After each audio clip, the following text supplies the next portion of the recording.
नमस्कार दर्शक बंधु आज मुख्य समाचार बुलेटिन को आपनको स्वागत करुछि मु बनमाली। ओडिशार कोण अनुकोणरू देश दुनियार समस्त गुरुत्वपूर्ण खबर सबुठु आगे जानिबा पई आम चैनल को एबे ही सब्सक्राइब करंतु एवं वीडियो को गोटिए लाइक करी हमर उत्साह बढ़ांतु। कमेंट बॉक्स रे भक्तिर सह जय जगन्नाथ निश्चय लिखंतु। आज आमे आलोचना करिबा पीएम किसान सुभद्रा योजना सुना दर एवं आजिर पाणीपाग विषय रे। तेबे आसंतु नजर पकाइबा आजिर प्रथम बड़ खबर उपरे। राज्य रे दिन तापमात्रा बढ़ुछि, आगकू आहुरी बढ़ी पारे ताती। आसंता 3 दिन रे तापमात्रा 2 रु 4 डिग्री बढ़िबा नै पूर्वानुमान करिछि पाणीपाग विभाग। आज किछि जिल्ला रे कालबैशाखी प्रभाव रे वर्षा आशंका रहिछि। बालेश्वर, भद्रक, गजपति, गंजाम, मालकानगिरी, रायगड़ा और कोरापुटर किछि स्थान रे स्वल्परु मध्यम धरणर वर्षा होई पारे। आज दक्षिण ओडिशार किछि स्थान रे स्वल्परु मध्यम धरणर वर्षा आशंका। 27 तारिख रे उत्तर और दक्षिण ओडिशा रे घड़घड़ी सह कुआपथर वर्षा होई पारे। 40 रु 50 किमी बेगरे पवन मध्य बही पारे। सेहीपरि 28 तारिख रे दक्षिण ओडिशार विभिन्न स्थान रे पवन सह कुआपथर वर्षा होई पारे बोली पाणीपाग विभाग आकलन करिछि। आंध्र प्रदेशर मार्कपुर बसरे निया लागि जियंता जळीगले यात्री। रायभरम निकटस्थ काठखणी निकटरे एही भयंकर सड़क दुर्घटना होईछि। एक पत्थर बोझेई ट्रक एवं एक घरोई ट्राभेल बस मध्यरे धक्का हेबा परे बसरे निया लागि जाइथिला। बस संपूर्ण भाबरे जळी जाइथिबा बेले एथिरे थिबा 14 जण यात्री जीवंत दग्ध होइथिबा सूचना मिलिछि। प्रारंभिक सूचना अनुसार बस रे प्राय 40 जण यात्री थिले। 18 जण यात्री को आहत अवस्था रे मेडिकल रे भर्ती करा जाइछि। दुर्घटना परे उभय बस और ट्रक संपूर्ण भाबे जळी जाइथिला।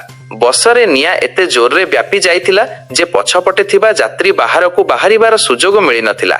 दुर्घटना संपर्क रे सूचना पाई पुलिस एवं अग्निशम बाहिनी दल घटनास्थल रे पहुंची उद्धार कार्य आरंभ करथिले। मृत्यु संख्या आहुरी बढ़िबार आशंका रहिछि। चाली पारुनी विधानसभा जिद रे अटल रहिसंती विरोधी। एसीबी अग्निकांड प्रसंग नै स्वास्थ्य मंत्री इस्तीफा दाबी करि आसुचंती विरोधी बीजेडी और कांग्रेस। आज गृह आरंभरू विरोधी प्रबल हट्टगोल देखा मिलता। गृहर मध्य भाग को आसी विरोधी हल्ला सह नाराबाजी करथिले। हट्टगोल मध्य गृह को 11:30 जाए मुलतवी कले बाचस्पति। विधानसभा परिसर रे थिबा गांधी मूर्ति तले विरोधी सदस्य प्रतिवाद करथिले। एसीबी मेडिकल अग्निकांड घटना को नहीं 17 तारिख रु लगातार भावे गृह रे हट्टगोल करुछंती विरोधी। बाचस्पति सर्वदलीय बैठक डाकिथिले भी बाहरी पारुनी निष्कर्ष। बालेश्वर नीलगिरी रे बड़ धरणर डकायती। रात्रि भोजन करिबा बेले घरे पसिले आउ लुटी नै गले लक्षाधिक टंका और सुना गहना। 6 जण डकायत हाथ में कटुरी और बंधुक धरी घरे पसि लुटी नैछंती। राति रे लोके खाउथिबा बेले एही लुट होइथिला। घर मालिक गोविंदा सिंहक मुहरे टेप गुड़ाई हाथगोड़ बांधी देइथिले। एहा सह घरर स्त्री लोकंक मुहरे टेप गुड़ाई बंधुक देखाई लुट करथिले। घर लकर रे थिबा नगद 20 लाख टंका 50 लाख टंकार सुना अलंकार नहीं फेरार होई जाइछंती। नीलगिरी 9 नंबर वार्ड कहालिया गाँव रे घटिछि एही लुट। ग्रामर गोविंदा सिंह घरे घटिछि एही डकायती। नीलगिरी पुलिस घटनास्थल रे पहुंची तनाघना आरंभ करिछि। लुट करथिबा दुर्बृत्तंक मध्यरे 2 जण ओडिया युवक थिबा बेले आउ 4 जण अण ओडिया थिले बोली कहिसंती घर मालिक। देश रे अत्यावश्यक औषधर मूल्य वृद्धि पाइबाकू जाउथिबारु एहा साधारण लोकंक पॉकेट उपरे चाप सृष्टि करिवो। जातीय औषध मूल्य निर्धारण प्राधिकरण एनपीपीए 2025 पई होलसेल मूल्य सूचकांक डब्ल्यूपीआई आधार रे औषधर मूल्य रे 0.65% पर्यंत वृद्धि करबाकू अनुमोदन करिसंती। नूतन नियम अनुसार औषध कंपानी गुड़िक वार्षिक मुद्रास्फीति को दृष्टि रे रखी एक निर्दिष्ट सूत्र अनुसार पृथक सरकारी अनुमोदन बिना सेमानक उत्पादर एमआरपी वृद्धि करिपारिबे। मध्यप्राच्य युद्ध को नहीं तैल और गैस आमदानी बाधाप्राप्त होइथिबारु भारत रे खाउटिंक ठारू आरंभ करी शिल्प क्षेत्र पर्यंत सबुठी समस्या बढ़िबारे लागिछि। गैस एवं पेट्रोलियम जात सामग्री उपरे निर्भर करुथिबार अधिकांश शिल्पानुष्ठान बंद हेबाकू बसिथिबा बेले होटेल और रेस्टोरेंट शिल्प अधिक मात्रा रे प्रभावित होइछि। एही क्रम रे भारत रे मद प्रस्तुत करुथिबा ब्रुवेरी कंपानी गुड़िक मध्य समस्यार सम्मुखीन होइछंती। खास करी गैस अभावरु मद पाई उद्दिष्ट काच बोतल और क्यान उत्पादन प्रभावित होइथिबारु बजार रे मद जोगाण ह्रास पाइबा सह मूल्य बढ़िबाकू नै आशंका रहिछि। गैस अभाव को नहीं एबे काच बोतल उत्पादन बाधाप्राप्त हेबा सह उत्पादन खर्च मध्य वृद्धि पाइछि। जहाकू नहीं बजार रे विभिन्न कंपानीर मद उपलब्ध कराइबा कष्टकर होई पड़िछि। सेहीपरि क्यान रे आसुथिबा बियर पाई क्यान उत्पादन मध्य कमुछि। कारण क्यान तैयारी पाई आवश्यक रहिथिबा एल्युमिनियम विदेशरू आमदानी करिबा एबे आउ सहज हेउ नाही। ଫଳରେ ଏବେ ଭାରତୀୟ ବଜାରରେ ମଦ ଏବଂ ବିୟର ମୂଲ୍ୟ ବଢ଼ିବ ବୋଲି ବ୍ରିୟୁର୍ସ ଆସୋସିଏସନ ଅଫ୍ ଇଣ୍ଡିଆ କହିଛି। ଦେଶର ସୀମା ଜଗୁଥିବା ବୀର ଯୋଦ୍ଧାଙ୍କ ପାଇଁ ଭାରତୀୟ ରେଳବାଇର ବଡ଼ ସମ୍ମାନ। ଏଣିକି ସାହସିକତା ପୁରସ୍କାର ବିଜେତାଙ୍କୁ ଆଉ କାଟିବାକୁ ପଡ଼ିବନି ଟ୍ରେନ୍ ଟିକେଟ୍। ସେନା, ନୌସେନା କିମ୍ବା ବାୟୁସେନା ମେଡାଲ ପାଇଥିବା ବୀର ଏବଂ ସେମାନଙ୍କ ପରିବାର ପାଇଁ ହୋଇଛି ଏହି ବଡ଼ ଘୋଷଣା। ନୂଆ ନିୟମ ଅନୁଯାୟୀ ପୁରସ୍କାର ପ୍ରାପ୍ତ ବ୍ୟକ୍ତିମାନେ ପ୍ରଥମ ଶ୍ରେଣୀ ସେକେଣ୍ଡ ଏସି କିମ୍ବା ଏସି ଚେୟାର କାରରେ ଆଜୀବନ ମାଗଣାରେ ଯାତ୍ରା କରିପାରିବେ। ଖାଲି ସେତିକି ନୁହେଁ, ପୁରସ୍କାର ବିଜେତାଙ୍କ ସହ ଜଣେ ସହଯାତ୍ରୀ ମଧ୍ୟ ମାଗଣାରେ ଯିବାର ସୁବିଧା ପାଇବେ। ଦେଶ ପାଇଁ ପ୍ରାଣବଳି ଦେଇଥିବା ବୀରଙ୍କ ସମ୍ମାନାର୍ଥେ ଏହି ପ୍ରତିଶ୍ରୁତି ଦେଇଛି ଭାରତୀୟ ରେଳ। ଏହି ସୁବିଧା ଶହୀଦ ଓ ପୁରସ୍କାର ପ୍ରାପ୍ତଙ୍କ ପରିବାରକୁ ମଧ୍ୟ ମିଳିବ। ଯଦି ପୁରସ୍କାର ବିଜେତାଙ୍କ ବିଧବା ପତ୍ନୀ ପୁନର୍ବିବାହ କରିନଥାନ୍ତି ତେବେ ସେ ମଧ୍ୟ ଏହି ସେବା ପାଇବେ। ସେହିପରି ଅବିବାହିତ ଶହୀଦଙ୍କ କ୍ଷେତ୍ରରେ ତାଙ୍କ ବାପା ମାଙ୍କୁ ମଧ୍ୟ ଆଜୀବନ ମାଗଣା ରେଳ ସେବା ଯୋଗାଇ ଦିଆଯିବ। କଟକ ଏସ୍ସିବିରେ ଉତ୍ତେଜନା। ନେଫ୍ରୋଲୋଜି ବିଭାଗରେ ଜଣେ ରୋଗୀଙ୍କ ମୃତ୍ୟୁକୁ ନେଇ ଉତ୍ତେଜନା ଦେଖାଦେଇଥିଲା। ଭୁବନେଶ୍ୱରରୁ ଆସିଥିବା ଜଣେ ରୋଗୀଙ୍କ ଚିକିତ୍ସାଧୀନ ଅବସ୍ଥାରେ ମୃତ୍ୟୁ ଘଟିଥିଲା। ତେବେ ରୋଗୀଙ୍କ ମୃତ୍ୟୁ ଡାକ୍ତରଙ୍କ ଅବହେଳାରୁ ହୋଇଥିବା ରୋଗୀଙ୍କ ସମ୍ପର୍କୀୟ ଅଭିଯୋଗ କରିଛନ୍ତି। ବାରମ୍ବାର ଡାକିବା ପରେ ମଧ୍ୟ ଡାକ୍ତର ରୋଗୀଙ୍କୁ ଦେଖିବାକୁ ଆସିନଥିଲେ, ଯାହାଫଳରେ ରୋଗୀ ମୃତ୍ୟୁ ଘଟିଥିଲା ବୋଲି ପରିବାର ଲୋକେ ଅଭିଯୋଗ କରିଛନ୍ତି। ସେପଟେ ଡାକ୍ତରଙ୍କୁ ରୋଗୀ ସମ୍ପର୍କୀୟ ମାଡ଼ ମାରିଥିବା ଅଭିଯୋଗ ହୋଇଛି। ଉଭୟ ପକ୍ଷରୁ ଥାନାରେ ଅଭିଯୋଗ ପରେ ପୋଲିସ ତଦନ୍ତ ଜାରି ରଖିଛି। ନାବାଳକ ଗୁଳିରେ ପୋଲିସ ଅଫିସର ଆହତ।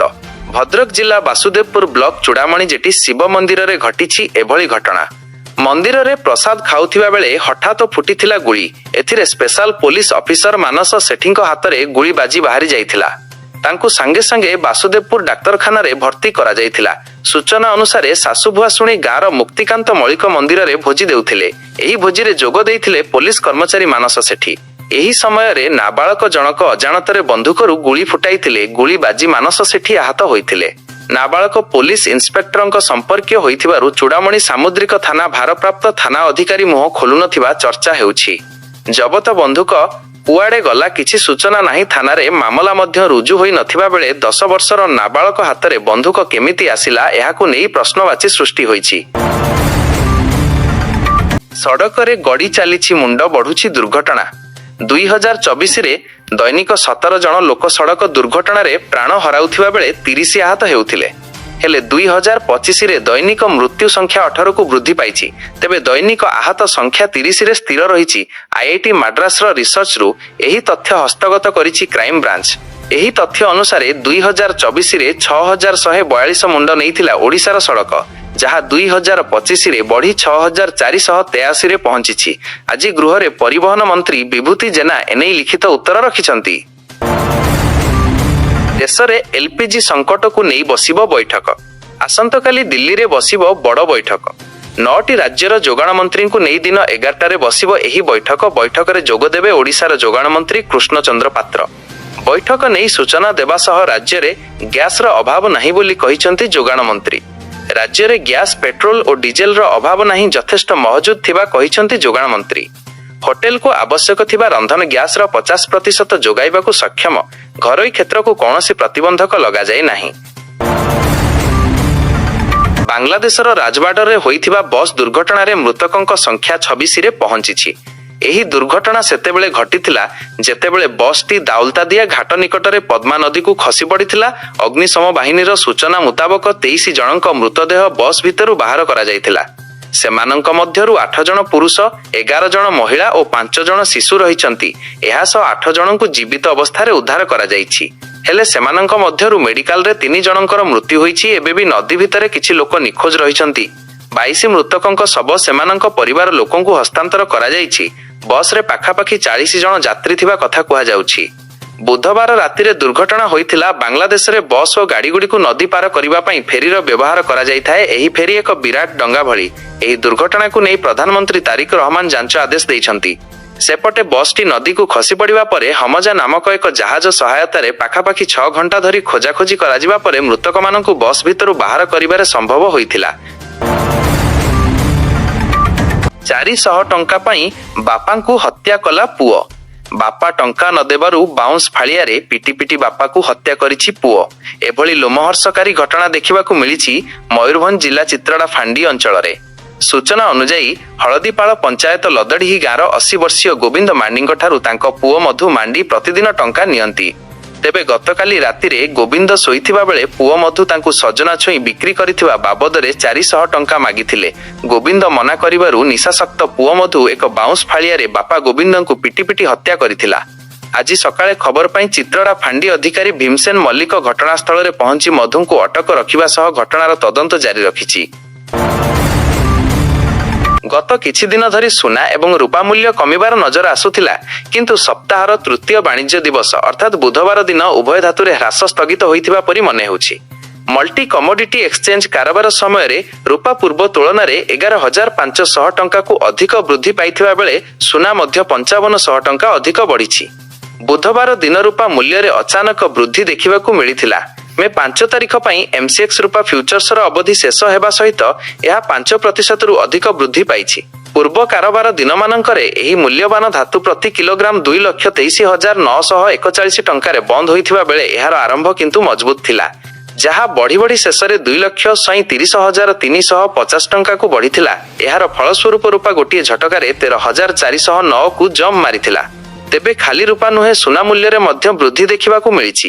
ସୁନା ମୂଲ୍ୟ ବୃଦ୍ଧି ବିଷୟରେ କହିବାକୁ ଗଲେ ଏପ୍ରିଲ 2ରେ ଏକ୍ସପାୟାର ହେଉଥିବା ସୁନା ଫ୍ୟୁଚର୍ସ ବଜାରରେ 1,46,460 ଟଙ୍କାରେ ଖୋଲିଛି, ଯାହା ମଙ୍ଗଳବାର ଦିନ ପ୍ରତି 10 ଗ୍ରାମ 1,42,195 ଟଙ୍କାରେ ବନ୍ଦ ହୋଇଥିଲା।